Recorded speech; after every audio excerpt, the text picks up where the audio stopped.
네, 성일종 의원입니다. 장관님. 예. 방금 전에 그 청해부대의 작전은 성공적으로 임무를 수행했다 그랬지요. 예. 준비를 부족해가지고 감염병으로 90% 이상 감염을 받고 중간에 이렇게 들어오게 됐는데 이게 성공한 작전입니까? 그 부분은 물론 의원님들께서 말씀을 하실 부분이고요. 장관님. 나머지 전체에 대한 작전을 제가 말씀드린 겁니다. 그렇게 얘기를 하면 안 돼요. 준비를 철저하게 하는 게 왜 작전 참모가 있고 사전 준비를 합니까? 준비를 제대로 못해서 퇴각을 한 건데 감염병한테 져서 온 건데 그걸 성공했다라고는 장관의 인식이 문제가 큰 거예요. 국민이 이래가지고 국방부 장관을 신뢰할 수 있겠어요? 의원님, 저는 그렇게 생각하지 않고 천안함 여기 34진 승조원들이 최선을 다해서 작전했던 그 부분에 대해서 얘기를 드리는 겁니다. 그분들의 헌신적인 노력과 사투를 벌이면서 온 거가 잘한 것이지, 군이 지금 장관을 비롯해서 해군 참모총장, 의무사령관 모든 사람들이 내보낼 때 잘못 내보냈잖아요. 점검을 안 했잖아요. 준비를 제대로 못 시켰잖아요. 그래놓고 지금 지휘관들이 와가지고 지금 국민들한테 성공적인 작전이었다고 여기서 보고하는 게 맞는 거예요? 제가 의원님하고 저하고 이제 개념 차이가 있는 건데, 저는 34진 승조원들에 대한 사기 등을 고려해서 그들이 임무 수행을 잘했다고 한 것이고, 저희가 부족한 거는 부족했다고 제가 이미 말씀을 드렸고요. 부족했으면 그게 작전 실패인 거예요. 전 세계 해전사에서 감염병에 의해 가지고 중간에 퇴각한 선례가 있었습니까? 없었습니까? 들어보셨어요? 안 들어보셨어요? 못 들어봤습니다. 그러니 문제가 있는 거예요. 그리고 해군 역사상, 전 세계 해군 역사상 감염이 90%가 됐어요. 이런 선례가 있었습니까? 없었습니까? 있었습니까? 없었습니까? 못 들었습니다.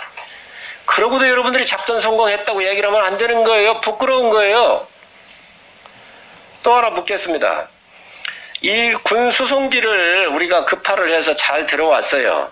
자, 그러면 해외 병사들이 감염병에 감염이 됐었을 때에 수송해오기 위한 군의 이러한 컨틴전시 플랜이, 비상계획 같은 것들이 사전에 있었습니까? 없었습니까? 매뉴얼 안에 구체적이진 않지만 그런 내용들이 있었습니다. 있었죠. 언제 발표했습니까? 그 매뉴얼은 그 이전에 만들어질 당시에 갖고 있었습니다. 언제 발표했어요? 발표라는 말씀은 어떤 발표를 이런 계획도가 있다고 하는 걸 국민들한테 언제 발표했는지 모르세요? 작년도 6월에 코로나 관리 지침, 해외 파병에 대한 관리 지침으로 군이 갖고 있습니다. 그런데 어떻게 청와대 참모라고 하는 사람이 군에서 이미 했거나 이 계획도가 다 있는데, 청와대 참모라고 하는 사람이 군은 아무도 생각을 못했는데 대통령이 이거 생각을 해가지고 공중 급유기를 갖다가 보내서 빨리 데려와라, 이 지시를 대통령께서 하셨다는 거예요. 나는 그 대통령 지시사항이 올바르다고 생각을 해요. 그런데 했는지 안 했는지 모르지만 참모가 나타나가지고 군은 아무도 생각을 못하는 것을 대통령만이 우리 독창적으로 생각을 했다? 상상 못할 일을 지시를 했다? 아니, 군에서 작년 6월에 다 준비되어 있는 이 상황을 어떻게 군이 다 하고 있는 일을 마치 군은 아무것도 안 하고 있는 양, 이렇게 군을 모욕할 수가 있는 거예요. 청와대 참모라고 하는 사람이. 이런 거에 대해서 항의한 적이 있습니까? 없습니까? 대통령께서 지시가 있었던 것도 맞고요. 저희가 검토를 했던 것도 맞고 매뉴얼에 있었던 것도 다 맞습니다. 그러면 군에서는 하지 말라고 해도 이 계획이 다 있다는 거예요. 그런데 어떻게 청와대 참모라고 하는 사람이 나와서 군은 아무도 생각을 못했다, 그런데 대통령께서 이런 생각을 해냈다라고 국민한테 보고를 할 수 있냐는 거예요. 이거에 대해서 군은 아니다, 우리도 그런 게 다 있었단 말이지. 그리고 군이 이 계획이 있다고 하는 것을 분명히 국민한테 얘기를 해야 되고 그 참모한테 항의를 해야 될 거 아니에요. 그래야 군사기가 죽지 않을 거 아니에요.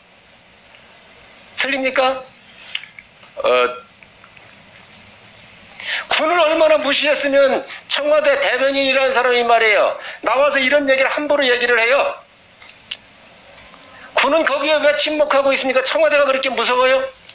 아니, 저희들 여러분들은 작년 6월부터 이 계획이 다 짜져 있어서 이미 이 계획이 다 돌아가고 있었단 말이야. 보내지 말라고 해도 보내게 돼 있어요. 매뉴얼에 의해서. 그런데 어떻게 청와대가 나와가지고 이거를 군은 지금까지 아무것도 안 하고 있느냐, 군을 이렇게 무시할 수 있냐는 거예요. 이거에 대해서 군의 수장으로서 당연히 항의를 해야 돼요. 했습니까? 안 했습니까? 뭐 하지 않았습니다. 도대체 뭐 하시는 거예요? 군 사기를 어떻게 더, 이 떨어진 사기라도 그래도 추스려야 될 텐데, 이런 것도 안 하고 있으면 지금 뭐 하고 있는 거예요?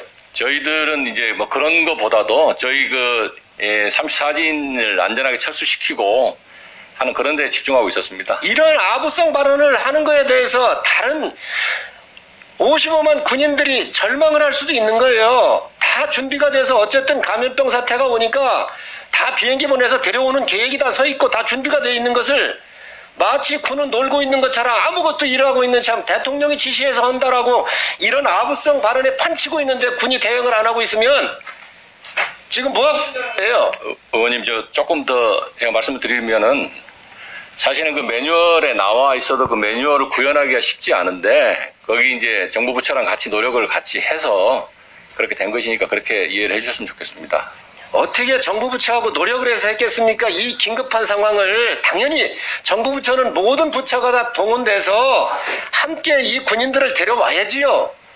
망망대해 떠있는 이 고독함에 싸우고 있는, 절망감에 싸우고 있고 죽음과 싸우고 있는 우리 병사를 데려오는 것은 그 누구를 막느라고 모든 부처가 지원하는 게 맞습니다. 그런데 어떻게 대통령이 기발한 생각을 혼자만이 했고 군은 놀고 있다라고는 이런 아부성 발언하고 있는 사람들에 대해서 아무 침묵하고 있다고 한다면 군이 청와대 눈치 보고 있고 제대로 된 군이 아니라는 거예요. 장관님 이거에 대해서 해명하세요. 예, 그 다른 부처에서 같이 협의하고 하는 일들에 대해서 이제 그런 거 가지고 제가 이제 뭐 얘기하는 것은 한번 생각을 해보겠습니다만은 그런 당시에는 그거보다는 저희들이 우리 34진을 안전하게 데리고 오는 데 집중했다고 말씀을 드립니다.